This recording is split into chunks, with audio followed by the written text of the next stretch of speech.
Pungli dan juga Jawa Barat. Nggak akan jauh-jauh dan nggak akan berhenti untuk selalu dibahas sama orang-orang di internet. Buat gue yang tinggal di daerah Jawa Barat, khusus di daerah Bogor, gue sangat amat mencintai liburan ke daerah yang ijo-ijo ataupun daerah di mana gue bisa merasakan suasana alam dan melupakan segala macam hiruk-pikuk kota, kesibukan, keseharian dan segala macem gitu man. Dan biasanya gue mendokumentasikan semua itu di konten kedua gue di channel utama namanya Ray the Explorer, dimana 90% dari konten tersebut pasti mempromosikan tempat wisata yang berada di Jawa Barat. Cuman emang sayangnya ketika gue pergi ke tempat-tempat yang ada di Jawa Barat atau khusus di Bogor gitu ya, nggak jarang juga gue merasakan kena yang namanya pungli. Buat lo semua yang gak tau pungli itu apaan, pungli itu kayak semacam pungutan liar. Lu kayak misalkan di jalan tempat wisata gitu, tiba-tiba di stop sama orang, terus habis itu dimintain seikhlasnya segala macam. Nah itu pungli. Oke, jadi pungli itu bukan lu pengen masuk ke gerbang Taman Nasional terus lu dimintain uang gitu buat tiket. Itu bukan pungli. Itu emang ada aturannya pak, buat lu bayar masuk dulu Taman Nasional. Lu nggak bisa tuh semena-mena lu nggak bayar gitu. Tapi pungli itu biasanya terjadi ketika ada warga lokal yang iseng-iseng ngeliat nih kalau misalnya lu tuh turis nih, jadi boleh lah gue coba buat akalin, parkir di sini pak, bayarnya 15.000, 20.000, nah itu pungli termasuknya. Atau mungkin lu lewat jalan nih lagi berlubang, terus habis itu dimintain duit gitu buat perbaikan jalan, nah itu pungli.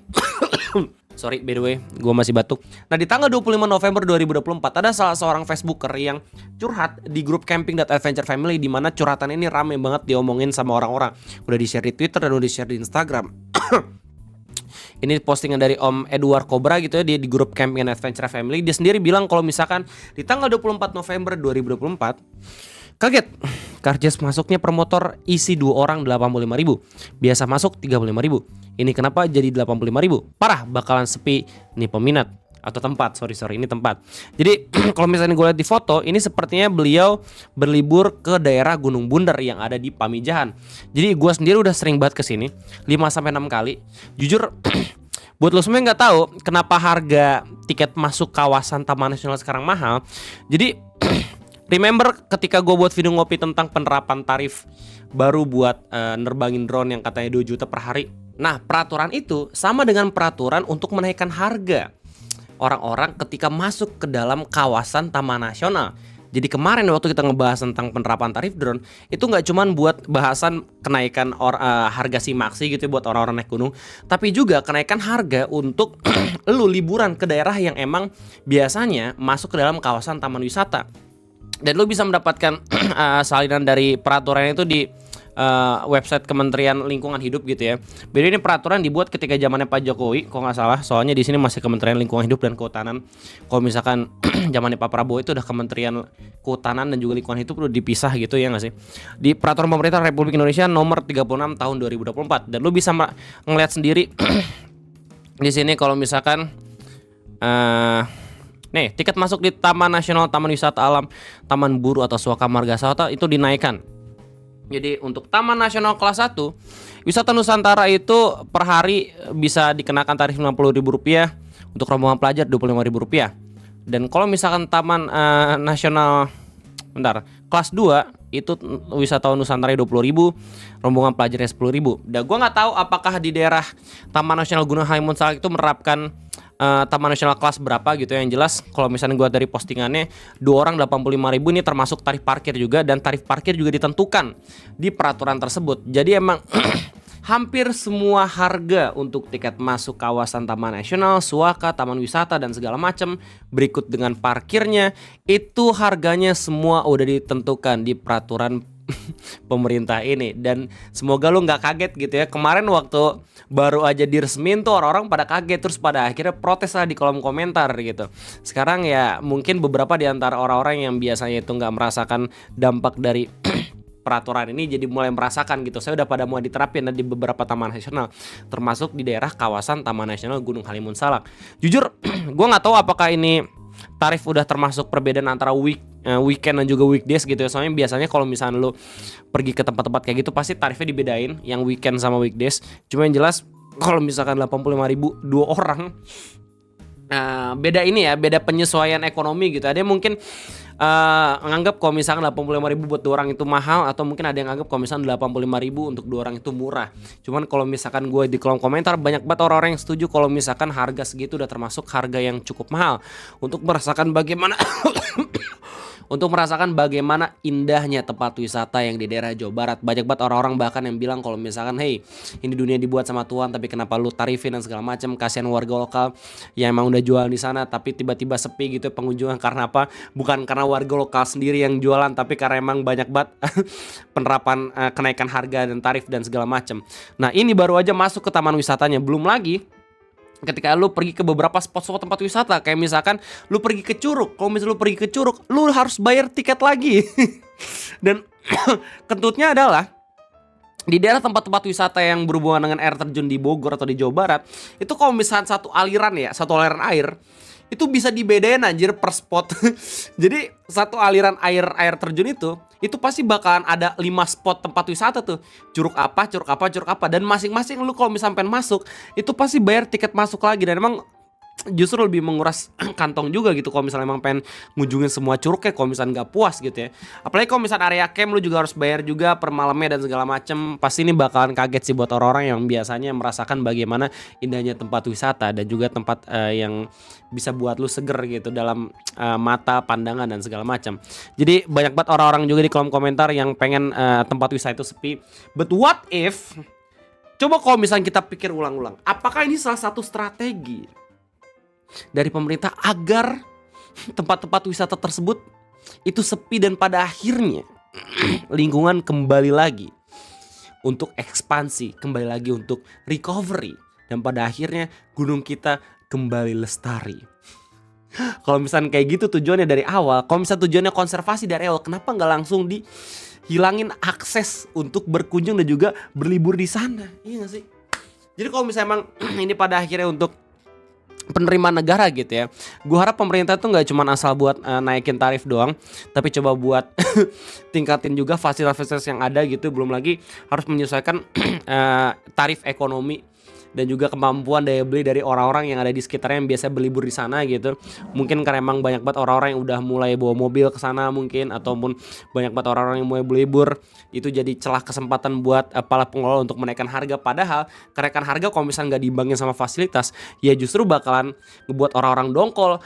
Kalau misalkan kenaikan harga ini dianggap sama orang-orang kalau misalnya lu belum terlalu kaya untuk berlibur, hey, orang kaya pun bahkan merasakan kalau misalnya lu mengeluarkan duit yang sia-sia, buat apa, mending di rumah aja, ya nggak sih?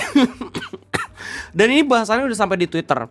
Bahkan ada salah satu video, oke, ini Bogor nggak bisa habis permasalahannya gitu ya, yang memperlihatkan ada WNA Jepang di mana dia sedang jalan-jalan di daerah Bogor, terus tiba-tiba di ini nih ya, apa namanya, didatengin sama pengamen waktu dia lagi naik angkot, sampai pada akhirnya dia sendiri bilang kalau misalnya dia kapok dan nggak pernah pengen balik lagi ke daerah Bogor.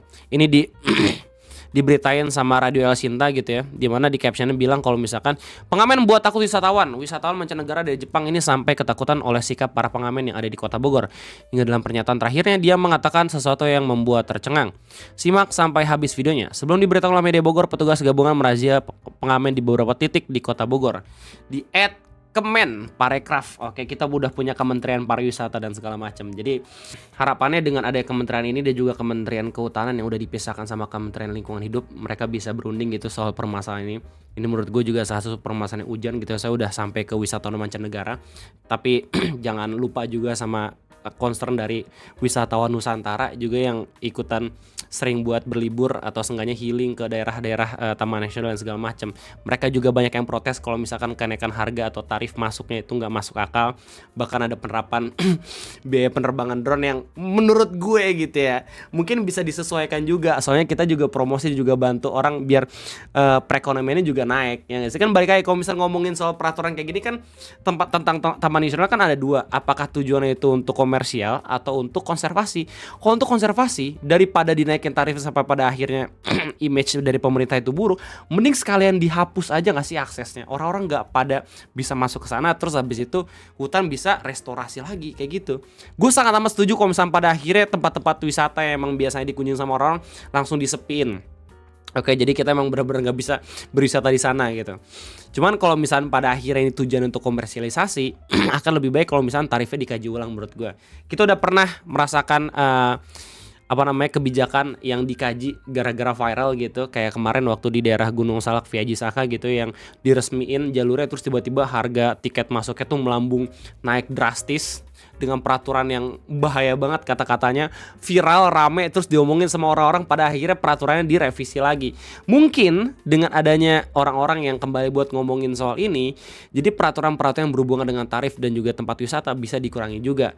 Penerapan penerbangan drone juga bisa disesuaikan dan segala macam. Dan menurut gua karena memang kementerian itu udah berbeda gitu ya sama kementerian yang sekarang gitu, dimana ini peraturan kementerian Pak Jokowi gitu di akhir masa jabatan, mungkin aja bisa direvisi sama Menteri Parekraf ya, atau mungkin Menteri Kehutanan Pak Raja Juli buat memperbaiki atau membuat citranya makin bagus gitu ya di awal-awal jabatannya beliau gitu jadi Menteri Kehutanan gitu ya, nggak ada yang tahu kan. Mungkin kalau misalkan dengan adanya dialog publik sama orang-orang yang biasanya terkena dampaknya bisa menyesuaikan tarifnya menjadi lebih berimbang lagi gitu. Yang jelas ya, ngomongin soal pungli di Bogor khususnya di Jawa Barat nggak akan ada habis-habisnya gitu ya. Gue ketika ngonten RT udah sering juga kena pungli, dan ini bisa jadi PR bersama gitu ya. Kalau misalnya di Twitter udah pada ngegoreng Pak Ridwan Kamil gitu, soalnya tanggung jawabnya beliau kan buat memberantas yang namanya pengamen dan juga pungli-pungli kayak gitu. Terus gimana bang kalau misalnya diberantas, nanti takutnya mereka jadi penjahat dan segala macam lah. Justru tanggung jawab pemerintah adalah membuat lapangan pekerjaan, ya nggak sih? Jadi ya itu ya sedikit informasi dan juga berita terkini soal pungli yang ada di daerah Bogor, Jawa Barat. Semoga orang gak pada kapok buat berkunjung ke tempat yang hijau-hijau, soalnya capek juga bang kalau misalnya gue ngonten terus habis itu gue memperbaiki citra tempat wisata yang ada di daerah Bogor ya di Jawa Barat, terus kalau misalnya pada akhirnya warga-warga di sana juga ngambil celah dikit dengan menjadi pungli, kan ya sama aja bohong, ya gak sih? Banyak banget orang-orang yang pada akhirnya kapok sana. Kalau bisa ada integrasi gitu antara orang-orang yang emang pengen memajukan tempat wisatanya sama orang-orang yang emang mengawasi gitu. Jadi biar nggak ada warga-warganya yang culas gitu dalam mengambil kesempatan dalam keuntungan. Gue nggak tahu kalau misalkan harga dari tiket karcis masuk di Taman Nasional Gunung Halimun Salak ini beneran dinaikin sama pegawai dari Taman Nasionalnya atau kagak gitu. Cuma jelas kalau misalnya yang gue lihat ya, ini harusnya masuk ke dalam harga yang valid sih. Cuman emang orang-orang pada kaget aja kalau misalnya ini jadi makin mahal, ya terima aja, sekarang semuanya serba mahal gitu. Belum lagi nanti PPN 12% kan. Yang jelas yang naik gak cuman harga sembako nanti, tapi mungkin aja harga-harga tiket masuk tempat wisata yang biasanya lu kunjungin. Oke, jadi beberapa orang-orang udah pada mulai merekomendasikan untuk pindah tempat gitu, liburan jadi di sana biar nunggu sepi dulu terus habis itu dikaji ulang. Cuman pada akhirnya menurut gua apa yang dilakukan sama mereka nanti biar tempatnya sepi itu nggak terlalu ngefek. Soalnya kenapa? Kenaikan harga tarifnya bukan dari mereka yang emang tinggal di sini gitu, tapi emang dari pemerintah pusat. Jadi emang harus sedikit diramein dulu, baru akhirnya direvisi lagi untuk penerapan harga tarif dan segala macam. Cuman ya mungkin sebagian orang yang biasanya berkunjung ke daerah Gunung Bunder udah pernah merasakan banyak punglinya juga, but I don't know. Mungkin dari lu semua yang emang sering banget dengerin yapping gue di video ngopi ini, terus kebetulan orang Bogor juga bisa tahu pengalaman yang lebih lanjut lagi kayak gimana. Cuman buat gue yang udah berkunjung ke daerah Jawa Tengah, gue udah pernah naik Gunung Sindur dan juga Sumbing, dan gue udah merasakan beberapa ini ya kemurahan dari harga-harganya yang menurut gue secara harga itu fair banget. Terus kita juga bisa dapat kualitas, kita juga bisa dapat kenikmatan. Pokoknya emang beda banget sih. Perbedaan harga antara tempat wisata di Jawa Barat dan Jawa Tengah itu real banget. Gue gak tahu di Jawa Timur kayak gimana. Cuma jelas kalau misalnya gue bandingin sama kemarin waktu gue pergi ke Sindur sama Sumbing, emang secara harga makanan, semangka dan segala macam, harga tiket masuknya emang beda banget sih. Ya mungkin karena emang gunung di sana masih belum taman nasional ya, cuman gue nggak tahu kayak gimana nanti. Kalau misalkan tanggapan lo di kolom komentar. Jadi itu aja mungkin informasi yang bisa gue sampaikan dan bisa gue simpulkan. Thank you banget udah dengerin yapping gue sambil gue batuk-batuk. Kalau misalkan kalian semua suka, jangan buat like. Kalau misalkan semua belum subscribe, jangan lupa buat subscribe. Itu aja mungkin dari gue. Terima kasih banyak. Kita ketemu lagi di next ngopi. Jadi let's go.